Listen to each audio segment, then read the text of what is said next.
Selamat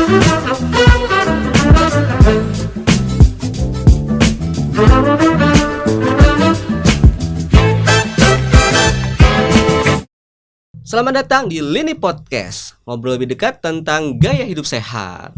Halo teman sehat, bertemu lagi dengan saya Ahmad di Lini Podcast edisi spesial Ramadan.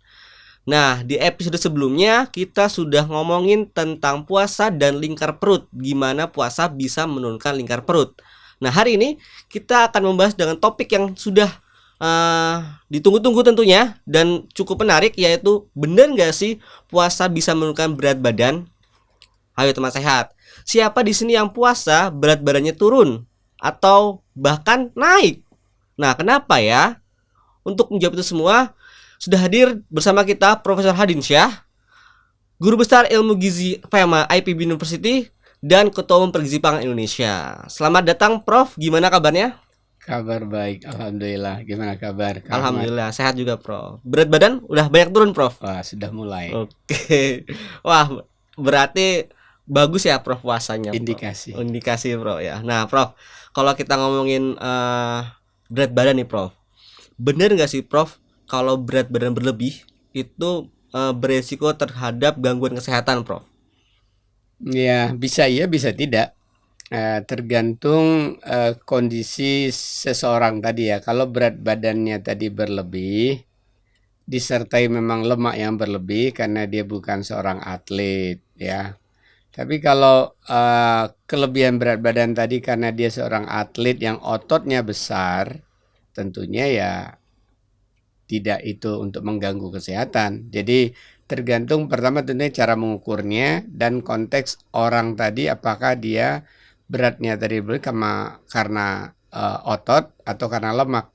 Jadi kalau ukurannya hanya sekedar indeks massa tubuh, ini tentunya nggak bisa langsung disimpulkan kelebihan berat badan itu akan berisiko pada gangguan kesehatan. Harus dicek lagi apakah seseorang tadi yang kelebihan berat badan tadi atlet, banyak otot atau tidak.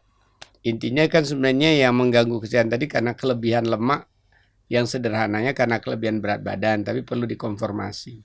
Oh, jadi nggak semua yang kelebihan berat badan itu beresiko terhadap gangguan kesehatan Prof. Iya. Nah, kalau kita mau tahu nih Prof, mau tahu kita ini beresiko kita ini berat badannya berlebihnya itu karena otot atau karena lemak, itu gimana caranya Prof? Ya, ada banyak cara sih ya, mulai cara yang sederhana mengkombinasikan indeks massa tubuh dengan pemeriksaan persen lemak tubuh.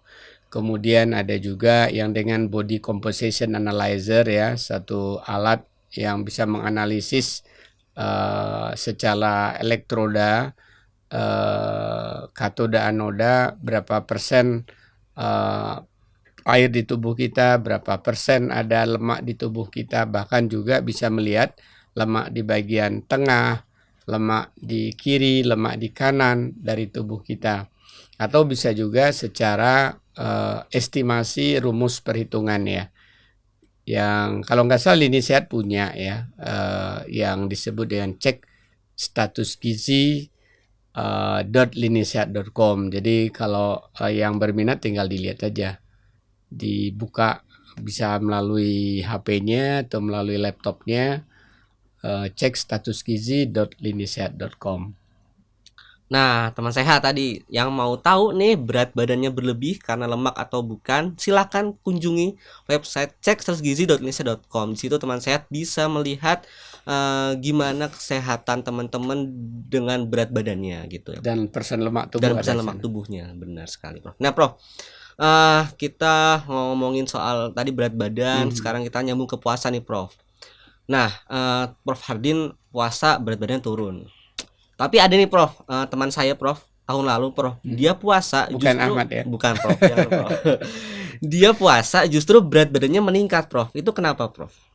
Ya karena cara praktek puasanya bisa jadi secara spiritual, nilai Islami udah oke, tapi dalam konteks untuk mencapai pengelolaan tubuh, berat badan tubuh tadi belum sesuai dengan kaedah-kaedah gizinya ya. Misal ya, berbuka disatukan dengan makan malam ya. kan di agama nggak diatur apakah boleh dipisah apa tidak gitu kan. Itu kan bagaimana kita lebih cerdas dalam kaitannya ilmu eh, yang berkaitan dengan pengaturan cara makan dan kaitannya dengan berat badan. Begitu juga dengan kaitannya misalnya dengan seberapa banyak kita boleh makan dari sejak berbuka sampai sahur. Itu kan ajaran agama tidak mengatur 5 piring, 1 piring, 2 piring. Yang penting berarti tidak berlebih gitu aja kan. Tidak berlebihnya berapa juga itu kan harus dikaitkan dengan ilmu pengetahuan, khususnya ilmu gizi gitu ya.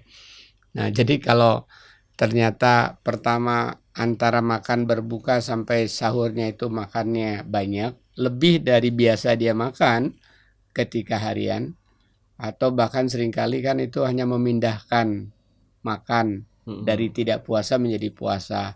Makan siang dijadikan makan berbuka, makan malamnya tetap lebih banyak lagi ya, karena takut lapar gitu ya. Makan sahurnya dianggap memindahkan sarapan yang tapi ditambah lagi lebih banyak karena takut nanti lapar gitu ya.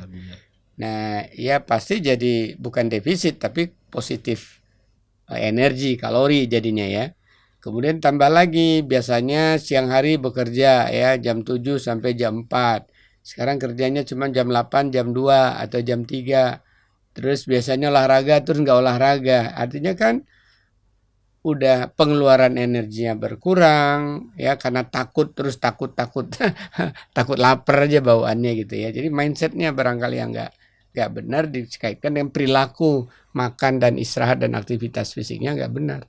Dan itu ada penelitian yang menunjukkan itu. Jadi puasa Ramadan misalnya itu penelitian 20 tahun yang lalu ya, pada ibu-ibu di Malaysia itu meningkatkan berat badan. Mungkin karena ibu ini bukan ibu-ibu pekerjaannya semakin ringan, nambah waktu tidur di siang hari, biasanya tidurnya sejenak gitu ya, bisa jadi. Prof, berarti justru kalau puasa kalau nggak benar bisa menaikkan berat badan, Prof. Nah, Betul. kalau gitu gimana, Prof, cara puasa yang biar kita bisa turun berat badannya, Prof? Ya, kalau kita tadi sambil melaksanakan ibadah spiritual puasa Ramadan, tapi kita ingin mengambil hikmah untuk sekaligus mengendalikan berat badan, terutama menurunkan tadi ya. Kalau tadi untuk meningkatkan berat badan, cara tadi benar kan? Kalau dia kurus kerempeng tapi di puasa ingin meningkat ya tadi caranya tetap makannya banyak, kemudian istirahatnya diperbanyak. Karena ada juga nilai dalam ajaran Islam bahwa tidur itu emas ya, apa kalau nggak salah begitu ya. Iya. Ya, tapi kan kalau tidurnya 24 jam nggak benar juga ya. Iya, betul. Jadi tidur siang maksudnya gitu ya, supaya kita menjaga mulut kita. Kan kalau kita nggak istirahat, artinya kecenderungan kita kan berbicara. Cenderung menceritakan orang lain. Bisa jadi nanti jadi terbawa gunjing, itu kan membatalkan puasa. Jadi dalam konteks itu ya maksudnya mulut kita ini dikunci ya. Nah, oke, jadi puasa seperti apa? Ya pertama tentunya secara prinsip umum kita harus ciptakan defisit energi, tapi tidak seperti halnya diet-diet yang ekstrim itu, tidak ya. Jadi gampang aja, sederhana tanpa menghitung-hitung kalori lah.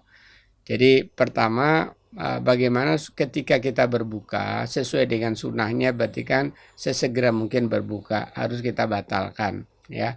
Kemudian ketika berbuka tadi cukup ya beberapa potong atau satu potong atau satu butir buah yang manis dan berserat ya, artinya buah segar, ada airnya, kemudian ada kadar gula fruktosa biasanya kalau di dalam buah, bisa kurma. Satu butir kurma itu hanya sekitar 25 kilokalori. Jadi nggak problem lah ya.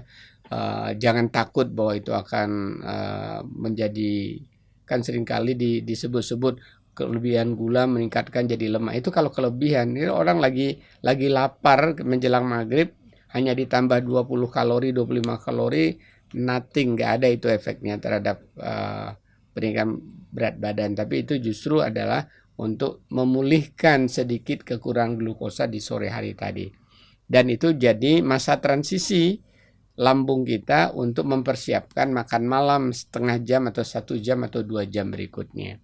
Kemudian minum ya, karena bagaimanapun ketika menjelang sore pasti tubuh kita mulai kekurangan air tubuh sehingga perlu dipulihkan. Nah, yang kedua tentunya strateginya ketika dimakan sahur ya. Kalau kita makan malamnya banyak, pasti sahurnya juga harusnya nggak bisa seperti sarapan, pasti lebih kecil dari sarapan. Jadi pengalaman saya kalau di sarapan itu katakan biasanya saya 1 piring ya, udah terdiri dari ada sayur, karbonya, kemudian lauknya. Paling di sahur saya hanya bisa sanggup itu setengah piring ya. Bahkan kadang-kadang hanya sepertiga piring. Diakhiri dengan 2 gelas air gitu ya. Jadi saya pikir cara mengelola makan mulai dari berbuka sampai sahur itu kunci sebenarnya. Bagaimana dengan apa yang saya katakan tadi, kita sudah mengurangi jumlah di berbukanya, berarti artinya setara makan siang itu udah nggak ada. Itu berarti udah defisit sekitar 500 kalori. Makan siang kita kadang-kadang 600 kalori ya. Ya, jadi dengan defisit demikian, kemudian kita lama selama 14 jam tidak makan dan minum mulai dari imsak, di saat itulah terutama setelah 5-6 jam makan sahur mulai terjadi kekurangan gula darah. Dengan kekurangan gula darah, maka ada sinyal yang diberikan, lagi-lagi sama dengan kita bicara ketika bagaimana mengurangi ingkar perut. Insulin tadi menurun, karena gula darah menurun, maka kesempatan buat pankreas untuk bekerja memperbaiki sel-sel betanya yang menghasilkan insulin tadi, sementara ini memberi sinyal kepada gen supaya gen adipok, supaya hormon adiponektin yang dia juga ini bekerja bersama hormon grelin namanya ya. Jadi kalau adiponektin kita meningkat, memerintahkan pemecahan dari lemak, dia juga memberi sinyal kepada grelin untuk turun. Kalau grelin kita turun, hormon grelin ini hormon nafsu makan. Kalau grelin kita turun, maka nafsu makan kita jadi berkurang. Jadi kita nggak merasa lapar, tapi di dalam tubuh kita sedang terjadi penggantian switching dari sumber energi dari glukosa darah yang tadi kekurangan kita ambil dari pemecahan lemak ya, yang dengan kata lain ada proses ketosis namanya ya. Setelah tentunya cadangan glikogen di hati udah nggak memadai lagi. Ya, baik Prof. Tadi sudah jelaskan Prof ya bagaimana tadi Ahmad sempat mendengar ada namanya hormon adiponektin, kemudian juga ada grelin segala macam Prof ya. Nah, itu kan artinya kita ada mekanisme hormon Prof ya di tubuh kita. Nah, ini pertanyaan terakhir Prof. Kan tadi juga disebutkan Prof Hadin bahwa sebenarnya kita puasa itu sama loh makannya kayak kita makan biasanya kita sarapan, makan siang dan makan malam. Ini kita kan hanya sahur, berbuka dan makan malam gitu Prof ya. Bukan sama, maksud saya orang gemuk tadi bisa jadi dia nganggap puasa itu hanya sekedar memindahkan makan. Padahal kalau menurut Bapak bukan hanya sekedar memindahkan makan, tapi juga kapasitas lambung kita juga sebenarnya jadi berkurang. Kita makan itu akan berkurang. Karena juga nafsu makan kita nggak seperti nafsu sebelumnya, karena mengendalikan nafsu ya, termasuk grelin kita juga menurun ketika kita berpuasa. Oh, berarti mungkin boleh Prof dijelaskan lagi Prof, gimana sih Prof mekanisme bahwa akhirnya kita berat badannya turun Prof.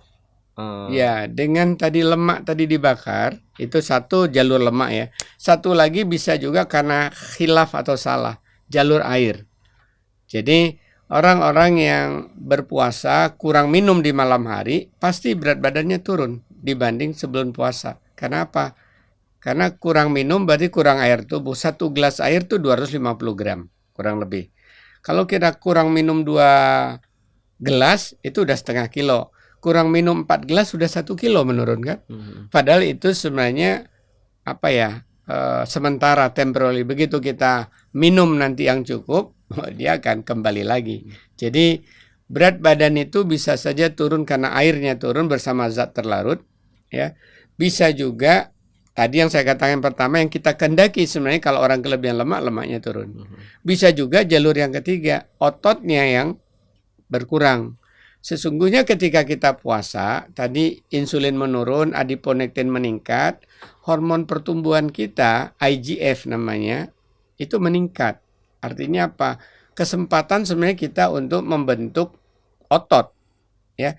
Tapi kalau kita tidak menggerakkan, karena kan untuk membentuk otot perlu ada olahraga beban, ya.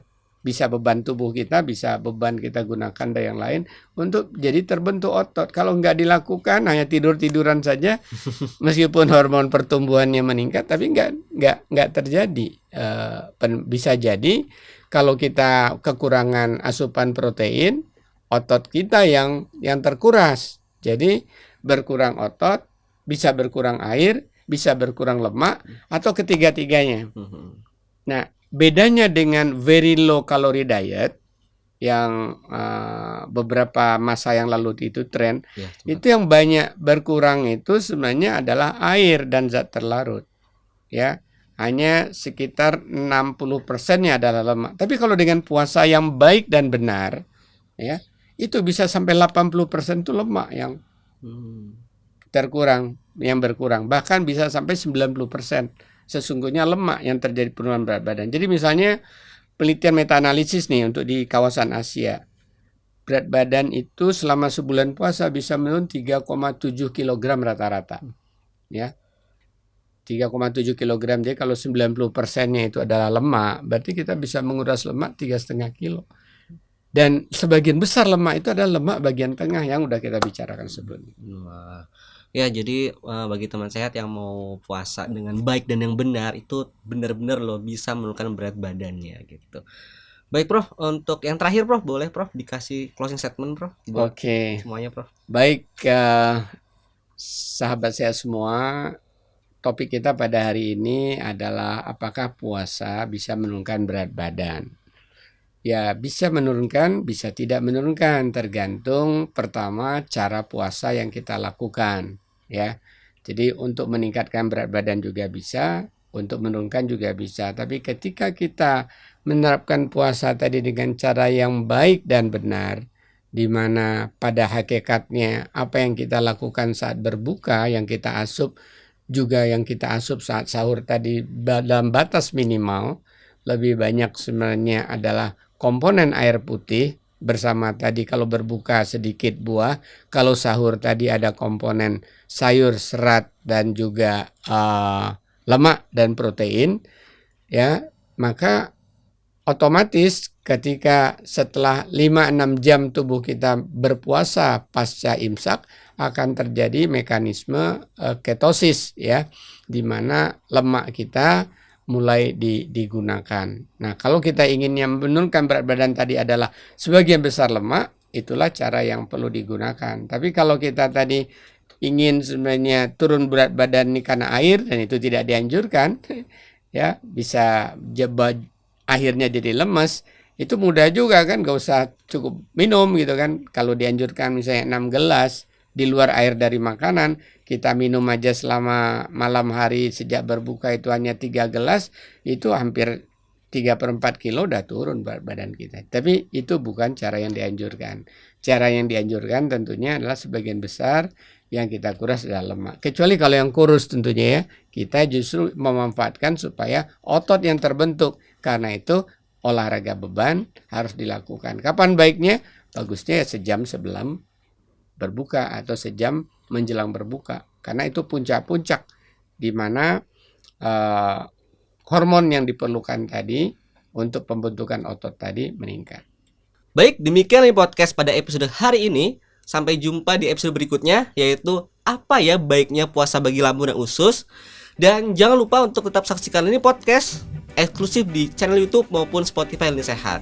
Jangan lupa untuk patuhi protokol kesehatan dan jangan lupa untuk bahagia. Sampai jumpa.